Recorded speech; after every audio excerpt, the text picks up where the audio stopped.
I'm with Bill Wuesthoff and Don Devine, and these are two of the original team members of the Meister Brauser Scarab team, sponsored by the Peter Hand Brewery, Chicago, Illinois. Bill, would you just tell us a little bit about the Scarab team and maybe when it started? This was in the late 50s that Reventlow built the Scarabs. And there were, I believe 3 of them at the time?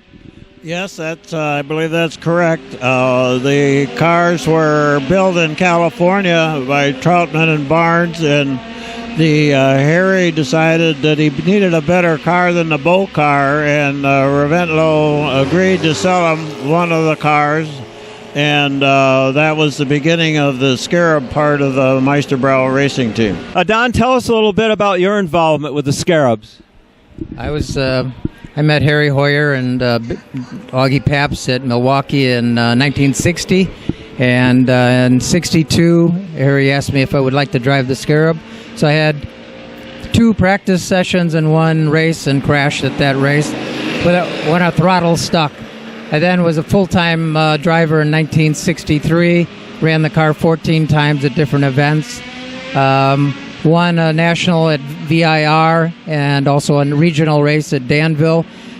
Had numerous seconds and thirds. Harry and I finished first and second at Elkhart at the June Sprints. That was the second time that any team had a 1-2 finish. Briggs Cunningham was the first team to do that. Also led at the Monterey Historics in June with about 8 laps to go, and the differential locked up with washer parts that fell into the gears. So anyway, there were other sessions. We had a couple of other races where we were leading and had an engine blow here at the 500 while leading. It was a good season, had fun, and especially when somebody else is paying the bills.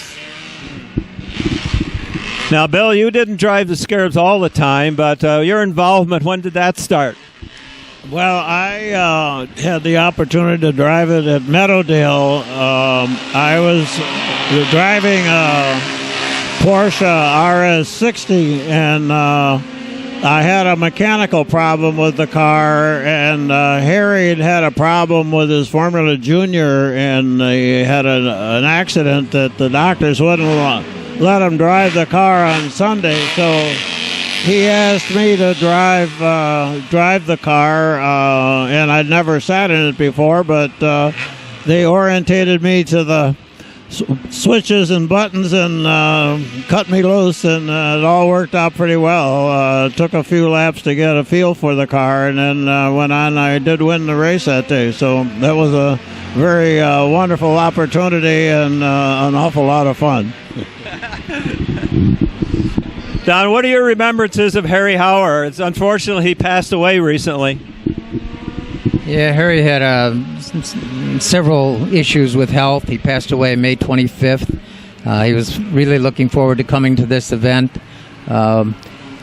He said he was going to drive here when he was laying in the hospital. And I said, well, we have a private jet to come and pick you up. And he said, there's no way I'm going to fly. Harry was a Naval Reserve pilot in multi-engine and jet, and he wouldn't fly with anybody else because he didn't feel safe. The airplanes flew themselves. He used to fly them when he was a pilot. So anyway, he passed away, and unfortunately he wasn't part of our group at this event. But I have a lot of fond memories with Harry. We did numerous crazy things with the aircraft. He had a T-28, a T-33 jet trainer, a DC-3, and an A-26 bomber. We had many close calls with the planes. If I had 9 lives to start, Harry he ate up 7 of them. Does one race perhaps stick out, or did you cover that already? Well, I think the races that I did run, I think there were a total of 4, were all unique in their own way. But the Meadowdale, the first race was wonderful because they ended up winning, and then Harry invited me to drive with him at the 500 here at Road America, and we were running second, and Harry thought maybe he could catch the leader. So he took the last stint in the car, and unfortunately we had a motor failure, so we did DNF. But we had a good shot at getting at least a second out of it, but it was a good shot. So And then Harry invited me to drive the West Coast Series at Riverside and Laguna Seca. And I think at Riverside I finished 7th against a lot of newer, faster cars, but it was a lot of fun. Riverside's a great track, and I remember wondering how fast we were going on the straightaway into 9 there, which was the fastest part of the track, and because the steering would literally stop working at maximum speed, and it turned out that the front end was actually lifting off the ground, and they estimated based on the RPM that we're doing about 169 miles an hour. And up at Laguna Seca, which is a fabulous racetrack too, that turned out to be I misjudged going into the corkscrew and damaged the radiator, and we couldn't get it to seal up properly, so we had a DNF in the race. And that was about it. So then I went back to racing Porsches and my Alva Porsches. Augie Pabst could not be here with us this morning. Would you just finish up the interview with saying a little bit about your remembrances with Augie? One of the experience with Augie was Harry, Augie, and I went to a party in St. Charles, Illinois, and after the party we had a little road race back. We were all driving Corvairs. Augie did a pass on the shoulder of the road on a 2-lane highway. I don't know how he missed all the mailboxes, but he did. We got into West Dundee, going back to Meadowdale Racetrack, and the lights came on in back of us with the police cars. Harry and I, being law-abiding citizens, pulled over to the curb. Augie went through a gas station at about 40 or 50 miles an hour and got away. They took Harry and I and put us in a jail cell, and they tortured us for about an hour and a half trying to get the name of the gas station racer, but we wouldn't squeal. And that was one of my best experiences. There were so many with Augie, you could spend an evening telling stories about Augie. Racing-wise, Augie and I were not on the team at the same time. It was Harry and I, and then Bill was with Harry, and Augie, of course, with Harry.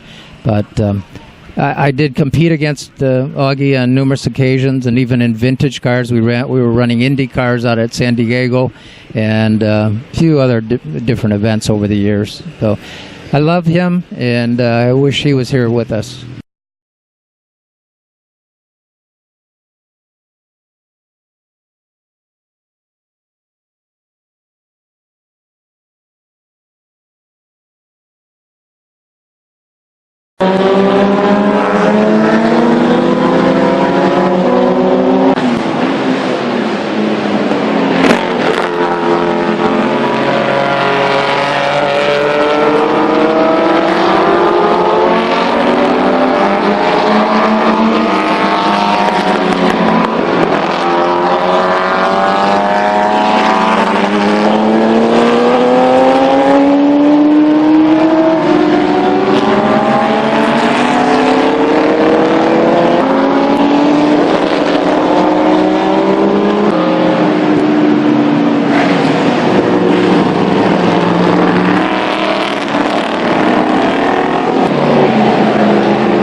My name is Mark Repka. I'm from Stoughton, Wisconsin. We're looking at a 1969 Caldwell D9 Formula 4.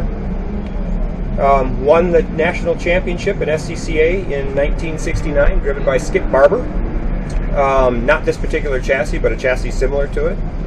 I've had the car for 6 years now. Started in about 2000 looking to getting into vintage racing, and spent some years in Skip Barber racing program, and decided that I wanted to go vintage racing, and this seemed like the best vehicle to do it in. Fun car to drive, Ford 1600 cross-flow 4-cylinder engine from a Ford Cortina powers it. History of the car, got it from an individual who has been in racing Formula Fords for a number of years. Back in early 60s, Ford had a promotional video that they even constructed, and if you listen to the video, the gentleman's name is mentioned in the promotional video. So it comes from a guy with some provenance. Been coming to Road America, started when I was very, very young. My father brought me here to watch the Can-Am races back in the early 60s, mid 70s, and I can remember being young enough to have watched Jackie Oliver run around this place in one of the shadows, and it left a mark on me. And from that point forward, I was here every summer with my father and my family, and knew that at one point I needed to get into a race car. Surround myself with all the people that come down to help support this. It's just an awesome experience. I look forward to it every year. It's my Christmas in July. Most of the parts are from early British automobiles. They've got Triumph suspension components on them. Like I said, the engine comes out of a Ford Cortina that ran in Europe. Other bits and bobs from various other manufacturers, but most of it is all Caldwell. Running weight, 925 pounds empty. Makes about 110 horsepower. That's good for about 120, 125 here at Road America. Lap times for a really good driver, 2 minutes and 31 seconds or so. This particular car on a good day runs about 235. So car is podiumed in its class. Not last year, but the 3 years prior to that, we were second and third place. We could get about 3 or 4 races out of a set of tires. But after that, they basically become practice tires. Practice, qualifying, and then you put a good set on for the race, and then that becomes your race set for a while.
like the split start, give those guys a chance to race around a little bit.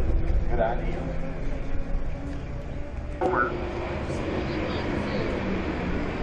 Come up.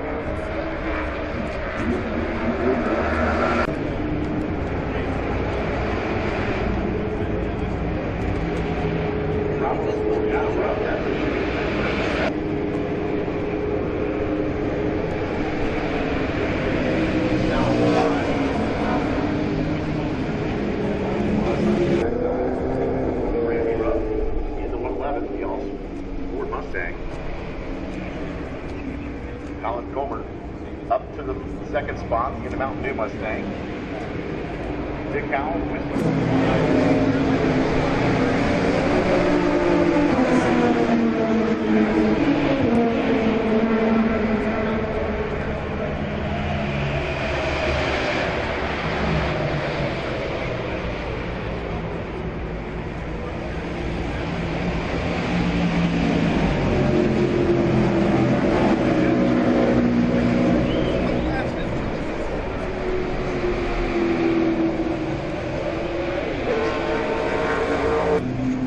running fourth, Dick Howell. Lane restriction, 56, Frank Markham. Alex Wells, Frank grabs the bumpers. Flashing the headlights for the Frank side for Gunner Frank now.